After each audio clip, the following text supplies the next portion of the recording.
अस्सलाम वालेकुम students. Unit 7 आपके सामने पेश है। इससे पहले यूनिट्स में हम अपनी बुक के बाकी सेक्शंस दे चुके हैं। इस यूनिट के अंदर हम recovery of tax, appeal, filing and penalties के मुतल्लिक पढ़ेंगे। तो 3 मेजर टॉपिक्स हैं इस यूनिट के। रिकवरी ऑफ टैक्स में जो 7.1 इसका पार्ट है उसके अंदर हम पढ़ेंगे कि अगर एक पर्सन टैक्स ना दे रहा हो तो उससे FBR रिकवर कैसे कर सकता है। देयर आर डिफरेंट मेथड्स, उन मेथड्स और तरीकाकार के मुतल्लिक पढ़ेंगे। 7.2 जो टॉपिक है वो अपील फाइलिंग का है। अगर हम FBR के फैसले से मुतमिन ना हो तो हम उनके अगेंस्ट अपील कर सकते हैं। अपील्स के लिए स्पेशल कोर्ट्स का प्रोसीजर यहाँ पे मौजूद है, वो पढ़ेंगे।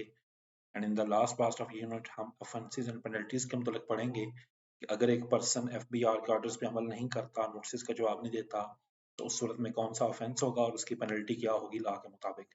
तो सबसे पहले हम बात करते हैं रिकवरी ऑफ टैक्स की। रिकवरी ऑफ टैक्स का पहला मेथड है recovery of tax out of property and through arrest of tax payer, section 138 है।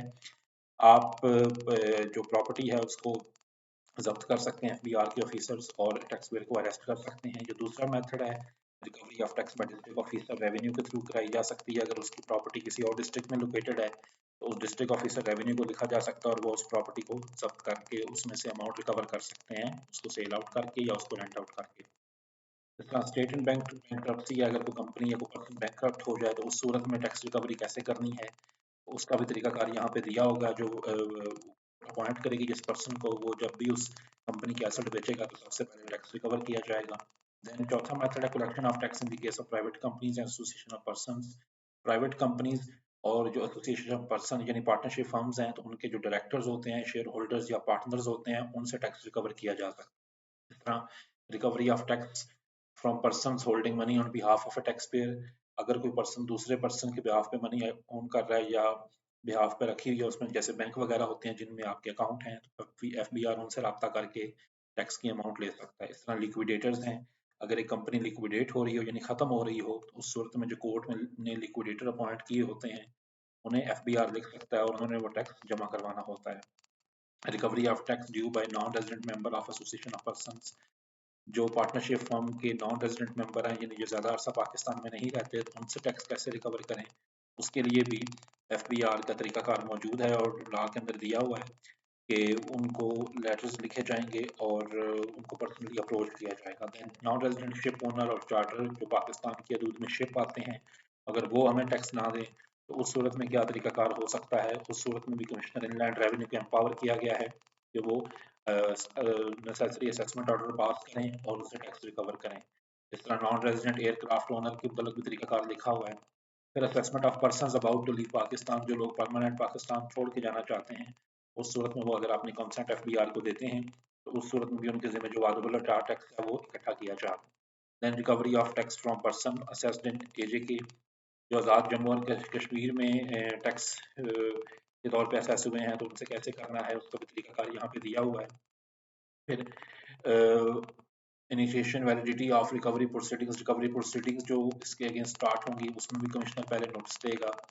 Tax arrears settlement incentive schemes भी सम टाइम आती हैं। अगर किसी बंदे ने 5 साल से टैक्स नहीं दिया तो गवर्नमेंट एक स्कीम ला सकती है कि ठीक है जी, आपके जिम्मे जो वाजिबुल अदा टैक्स है उसका 50% पे कर दें, 50% वेव ऑफ किया जा सकता है। लेकिन ऐसी स्कीम फेडरल गवर्नमेंट की मर्जी से आती हैं, FBR खुद से नहीं कर सकता। तो ये डिफरेंट मेथड्स है जिनसे टैक्स रिकवर किया जा सकता है। अपील के मैकेनिज्म पे हम बात करते हैं जो इस यूनिट का दूसरा टॉपिक है। अपील मिसाल के तौर पे FBR का कोई भी आर्डर आए, नोटिस आपको आए या आपसे मजीद टैक्स डिमांड करें, तो उस सूरत में अगर आप उनके आर्डर से मुतमिन नहीं तो then do you can make the appeal to the commissioner appeals. ये भी FBR के अंदर एक ऑफिसर होता है, कमिश्नर इनलैंड रेवेन्यू की तरह। इसे कमिश्नर अपील्स कहते हैं। आप उसके पास अपील जमा करा सकते हैं, यानी उसके पास अपनी फॉर्मल लीगल अपील जमा कराते हैं और वो फिर आपकी अपील को सुनता है या आपका वकील प्रेजेंट होता है, FBR का मौक़िफ़ भी सुनता है और उसके मुताबिक फिर डिसीजन करता है। या ये बात याद रहे कि हर ऑर्डर के अगेंस्ट अपील नहीं कर सकते। अपीलेबल ऑर्डर्स की लिस्ट है यहाँ पे दी हुई, सिर्फ इन ऑर्डर्स के अगेंस्ट आप FBR में अपील कर सकते हैं। ये सारे ऑर्डर्स यहाँ पे दिए हुए हैं। मोस्टली ऐसे ही ऑर्डर्स होते हैं जिसमें आप उनके असेसमेंट से एग्री नहीं कर रहे होते या उनके नोटिस से एग्री नहीं करते। तो अपीलेबल ऑर्डर्स के और फिर कोर्ट प्रोसीजर इन अपील क्या होता है। जो कमिश्नर अपील्स है वो डेट फिक्स करता है हेयरिंग की, उसमें फिर FBR का वकील भी जाता है, आपका भी मामला तय होते हैं। ये सारे जो उससे मुतल्लिका सेक्शंस हैं यहाँ 1 2 3 4 5 करके लिखे हुए हैं। इस तरह फिर डिसीजन एंड अपील, उन्होंने फिर उस पर डिसीजन करना होता है।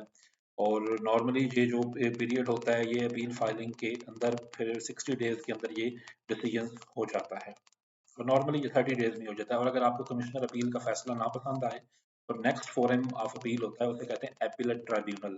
ये tax inland revenue appellate tribunal, inland revenue एक स्पेशल अदालत होती है जो सिर्फ टैक्स मैटर्स के साथ डील करने के लिए होती है, और इसके स्पेशल अपने जज होते हैं, जुडिशियल मेंबर भी होते हैं और अकाउंटेंट मेंबर भी होते हैं, और इसके पास इख्तियार होता है और जितनी कमिश्नर अपील के फैसले के अगेंस्ट आप इसके पास अपील कर सकते हैं।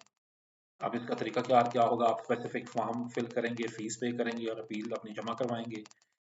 फिर डिस्पोजल ऑफ अपील का तरीका क्या, ट्राइब्यूनल का क्या होगा कि वो सारी केसेस सुनेगा और सुनने के बाद विद इन 60 to 90 डेज वो अपना डिसीजन जारी करेगा। अगर आपको इसके फैसले के अगेंस्ट भी लगे कि ये फैसला ठीक नहीं तो आप हाई कोर्ट में रेफरेंस फाइल कर सकते हैं, जो भी मुतलका सूबे की हाई कोर्ट हो, और हाई कोर्ट ने फिर जो फैसला जो रेफरेंस फाइल का उसका डिसीजन आता है, और फिर हाई कोर्ट के किसी भी फैसले के अगेंस्ट आप सुप्रीम कोर्ट जा सकते हैं। एक और तरीकाकार भी दिया हुआ है, अल्टरनेट डिस्प्यूट रेजोल्यूशन। अगर आप कोर्ट सिस्टम में नहीं जाना चाहते तो ये एक एडीसी की कमेटी बनाई होती है, एडीआर की कमेटी, उसमें आप जा सकते हैं अपना मामला ले जाके अपने वकील के साथ, और आप एफबीआर को कह सकते हैं कि हम आपके ऑर्डर से एग्री नहीं, लेकिन हम कोर्ट्स में नहीं जाना चाहते, तो आप अपना मामला आउट ऑफ कोर्ट सेटल कर सकते हैं। ये अल्टरनेट डिस्प्यूट रेजोल्यूशन का तरीकाकार बनाया गया है। ये उससे मुतल्लिका ऐड की कॉपी भी मैंने यहाँ बुक में लगाई हुई है, ये आप पढ़ सकते हैं। ये जितने भी अपील का मैकेनिज्म है ये एक चार्ट में समराइज किया गया है। अपील सबसे पहले कमिश्नर इनलैंड रेवेन्यू को की जा सकती है, उस कमिश्नर इनलैंड रेवेन्यू के अपील के ऑर्डर के अगेंस्ट, और 30 डेज के अंदर अपील, यानी जब आपको ऑर्डर वसूल हो उसके 30 दिनों के अंदर अपील कर सकते हैं। ये डॉक्यूमेंट साथ लगाने हैं, ये उसका साथ डिसीजन टाइम है, 120 डेज में डिसीजन आता है, और ये अपील की फीस है। इनके ऑर्डर्स के अगेंस्ट अपीलेट ट्राइब्यूनल को आप फाइल कर सकते हैं, and then so on high court and supreme court. ये चार्ट अगर आप समराइज अच्छी तरह पढ़ लें और पिछले वाले रूल्स पढ़ लें तो आपको ये कॉन्सेप्ट क्लियर हो जाएंगे। जो तीसरा हिस्सा इस यूनिट का वो ऑफेंसेस एंड पेनल्टीज हैं। अब यहाँ पे एक चार्ट दिया हुआ है, ये ऑफेंस है यानी ये जुर्म होगा और ये उसकी मुतल्लिका पेनल्टी होगी। मसलन के तौर पे पहला लिखा हुआ है कि अगर एक बंदा इनकम टैक्स रिटर्न जमा नहीं करवाता तो उस सूरत में मिनिमम पेनल्टी 20,000 होगी और maximum penalty 50% of the amount payable होगी। इस तरह दूसरा हिस्सा है, अगर एक बंदा कोई स्टेटमेंट जमा नहीं कराता जो रिक्वायर्ड है तो उस सूरत में 2500 रुपया पर डे ऑफ डिफॉल्ट उसे जुर्माना होगा। इस तरह कोई बंदा वेल स्टेटमेंट जमा नहीं कराता तो उसे 100 रुपया for each day of default जुर्माना होगा। तो इस तरह जितने भी ऑफेंसेस हैं ये 1 बाय 1 लिखे हुए हैं, आगे उनकी पेनल्टीज लिखी हुई हैं।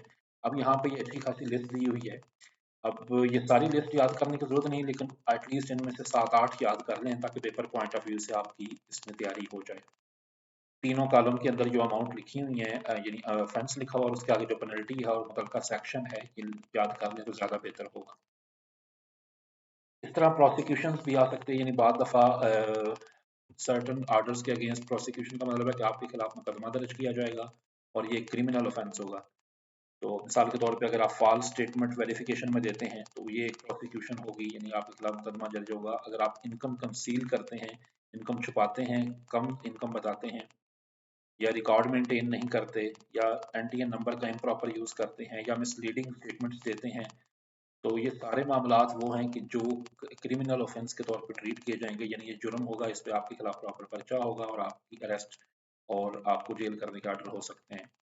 इस तरह और भी ये सारे मामलात लिखे हुए हैं जिनके अगेंस्ट आपको प्रोसिक्यूशन हो सकती है, लेकिन प्रोसिक्यूशन का तरीकाकार यह होगा कि आपका ट्रायल किया जाएगा बाय स्पेशल जज। गवर्नमेंट स्पेशल जजेस अपॉइंट करती है प्रोसिक्यूशन के लिए, और ये जो स्पेशल जज होता है ये एक सेशन जज के तौर पर ही होता है, और इसके सामने आपका सारा केस प्रेजेंट किया जाएगा। वो आपका केस सुनने के बाद फिर आपको उसके मुताबिक फिर सजा हो। तो ये इसका सारा तरीकाकार है। अब ये अपील वाला पोर्शन भी हमारा हो गया, देन हमारा पेनल्टीज का भी हो गया। तो ये हमारा यूनिट कंप्लीट हो गया। इंशाल्लाह आप नेक्स्ट यूनिट के हवाले से, यूनिट 8 के हवाले से हम सेपरेट वीडियो डेवलप करते हैं। बहुत शुक्रिया आपका।